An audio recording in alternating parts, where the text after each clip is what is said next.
15 मई सन 2022 को सत्संग के बाद दाजी द्वारा दिए गई वार्ता का हिंदी अनुवाद। सभी को नमस्ते। अब मैं आपके साथ कुछ साझा करना चाहता हूँ जो मुझे ध्यान के दौरान विचार के रूप में प्राप्त हुआ। ये उन दिनों की बात है जब हम बाबूजी महाराज के पास जाकर उनके चारों ओर घेरा बनाकर बैठा करते थे। आप में से ज़्यादातर लोगों ने उन्हें कार्य करते हुए नहीं देखा है।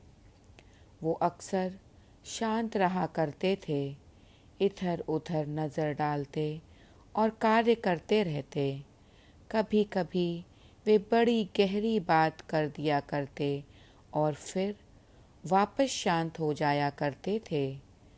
उनमें से एक क्षण की बात मेरे मन में अचानक आ गई।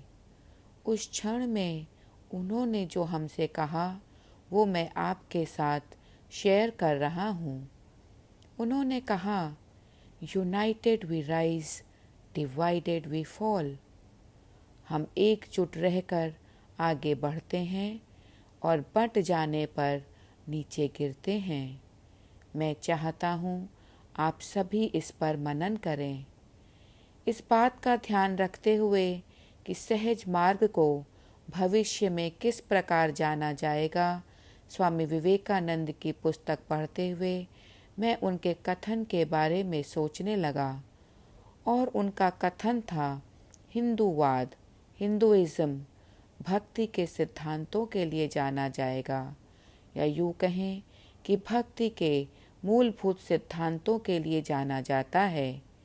ईसाईयत, क्रिश्चियनिटी को प्रेम और करुणा के लिए जाना जाता है। इस्लाम अपने अटूट भाईचारे के लिए जाना जाता है। स्वाभाविक रूप से यह प्रश्न आपके दिल में पैदा होगा कि सहज मार्ग को किस प्रकार जाना जाएगा।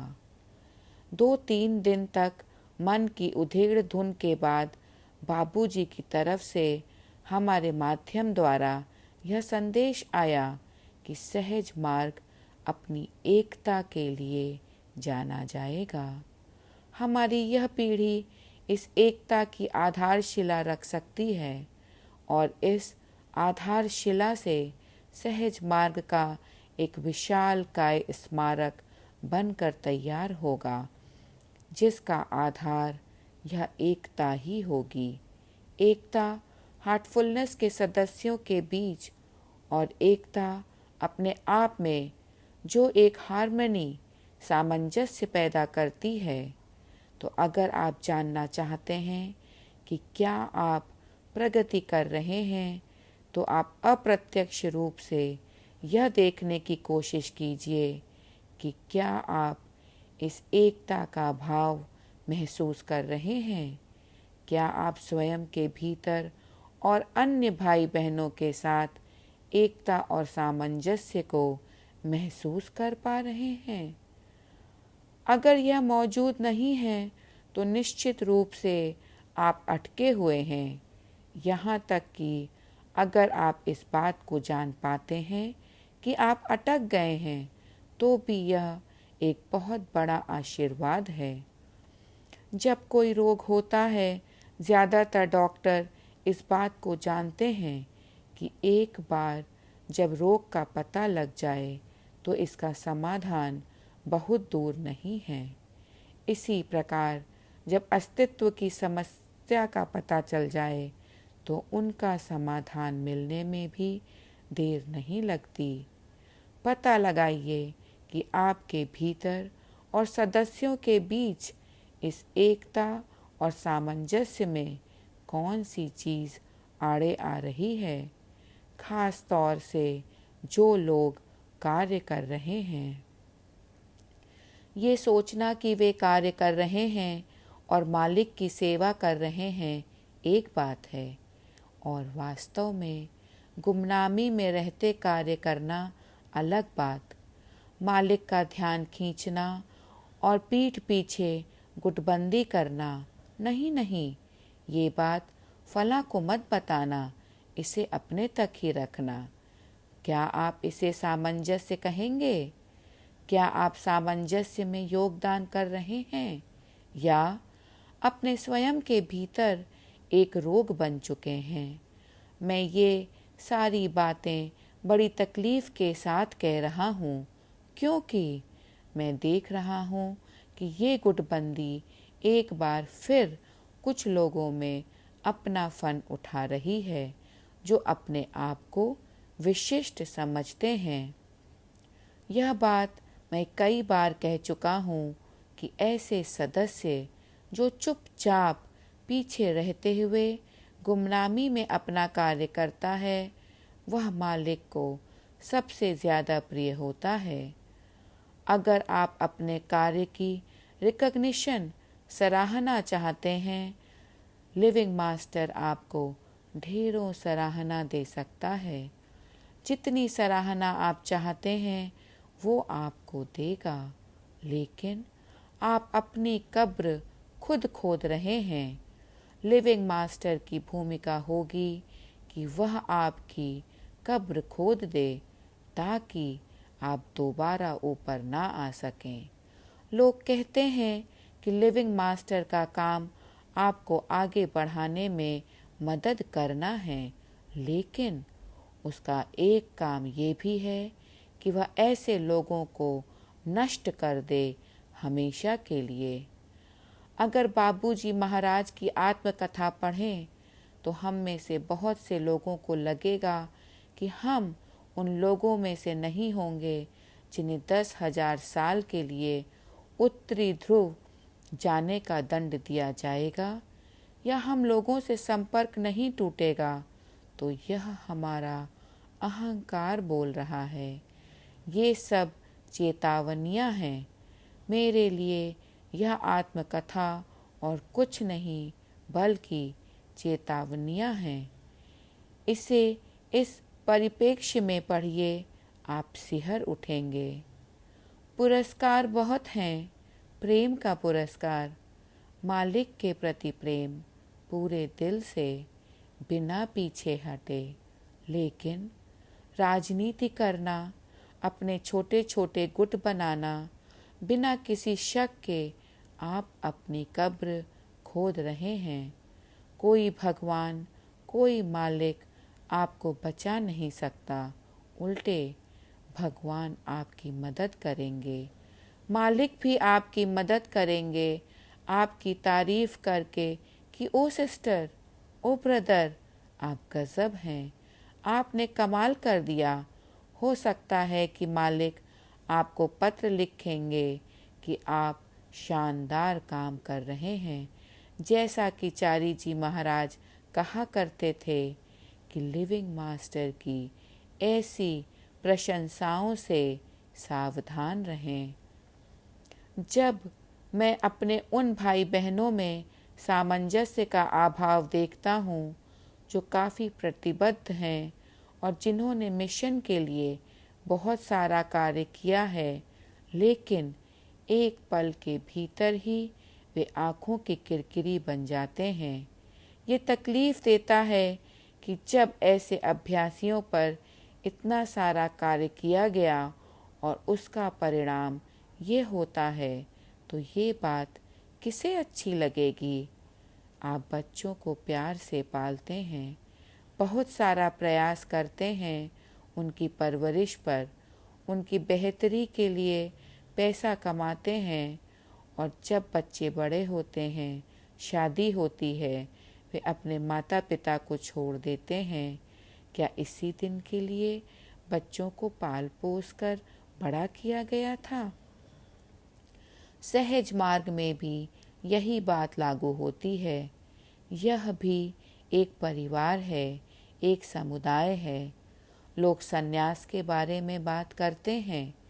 किसी के प्रति लगाव पैदा ना करना, अनासक्ति।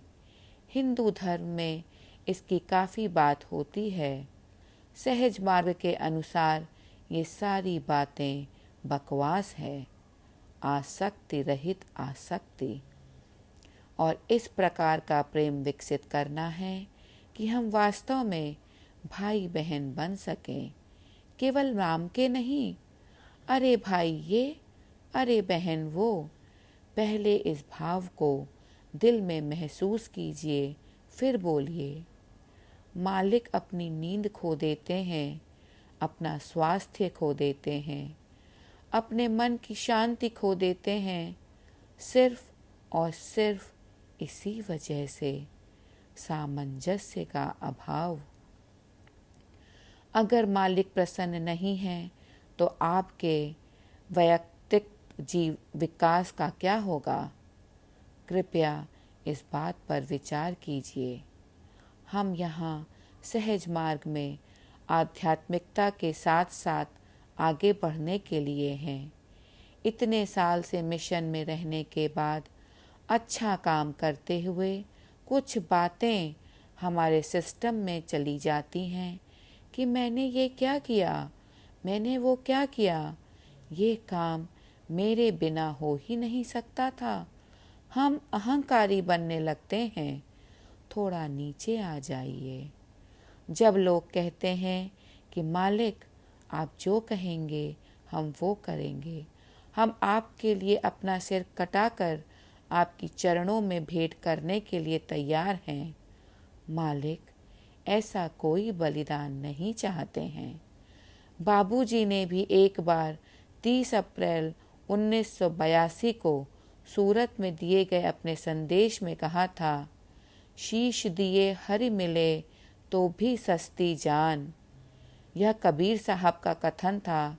तब मैं बाबूजी साहब से बड़ी विनम्रता से कहता, ये शीश देना तो बहुत आसान है, खुद के अहंकार को मिटाना बहुत ही कठिन चीज है। अहंकार हमारे साथ खेल खेलता है। अहंकार किसी भी कीमत पर जिंदा रहना चाहता है। मैं विनम्र बन रहा हूँ। ये कौन कह रहा है? आपका अहंकार। एक ऐसी दशा विकसित करना कि आप कोई महत्वपूर्ण व्यक्ति नहीं हैं और अपने प्रेम को बनाए रखना जो स्रोत की ओर निरंतर बढ़ता रहता है। हमारा ध्यान सदैव स्रोत की ओर होना चाहिए। आगे बढ़ने का यही एकमात्र तरीका है। नदी का सागर की तरफ बढ़ना। एक धारा बहती है इस धरा पर, यह हर जगह दिखाई देती है। यह एक बहुत आम बात है। सागर कितना भी विशाल क्यों न हो, वह स्रोत से बड़ा नहीं हो सकता। जो धारा के विरुद्ध चलता है वह राधा बन जाता है। जो स्रोत की तरफ बढ़ता है वह राधा है। जो सागर की ओर बढ़ता है वह धारा है। स्रोत की तरफ चलना मतलब बहुत सी कठिनाइयाँ। आपको पर्वत की ओर चलना होगा, गुरुत्वाकर्षण के विरुद्ध चलना होगा। इसलिए बाबूजी महाराज कहा करते थे कि आध्यात्मिकता में आप जितना आगे जाते जाओगे, गुरु के प्रति निर्भरता उतनी ही ज़्यादा होती जानी चाहिए। अगर ये निर्भरता नहीं है तो ठहराव आने की बहुत संभावना है। निर्भरता का आशय है अपने ऊपर की निर्भरता को कम करना और मालिक यानी ईश्वर के प्रति निर्भर होना। इसका मतलब है कि ईश्वर के आगे समर्पण करना। मैं पूरे दिल से प्रार्थना करता हूँ कि ये बीमारी हमारी संस्था से पूरी तरह मिट जाए, विशेष रूप से हमारे प्रशासनिक वॉलंटियरों से, ताकि मालिकगण हमारे बारे में चिंतित होना बंद कर दें, क्योंकि उन्होंने हम में कुछ अभ्यासियों में बहुत ज़्यादा निवेश किया है, इस उम्मीद के साथ कि वे भी प्रगति करेंगे। लेकिन ऐसा लगता है कि अंतिम पंक्ति में बैठे व्यक्ति जो अपनी पूजा नियमित रूप से करते हैं, अन्य सभी गतिविधियों के साथ हार्टफुलनेस के आंदोलन को आगे बढ़ा रहे हैं, वे बहुत अच्छा कर रहे हैं। उनकी कंडीशन, हालत बेहतर है। लेकिन आपको लगता है कि जो लोग बेहद करीब कान्हा में रहते हैं वे प्रगति कर रहे हैं और दिव्य लोक ब्राइटर वर्ल्ड में पहुंच गए हैं। मुझे तो इसमें और कुछ नहीं बल्कि विनाश नजर आता है। जो लोग अपना फन ऊंचा कर रहे हैं, कान्हा उनके लिए विनाशकारी हो सकता है। अगर आप कान्हा में रहते हुए आध्यात्मिक रूप से आगे बढ़ना चाहते हैं तो अपने भीतर विनम्रता विकसित कीजिए। मैं ऐसे भाई बहनों के लिए दिल से प्रार्थना करता हूँ कि वे आगे बढ़ें, वे इस चीज़ को समझें और वे विवेकशील बने। धन्यवाद।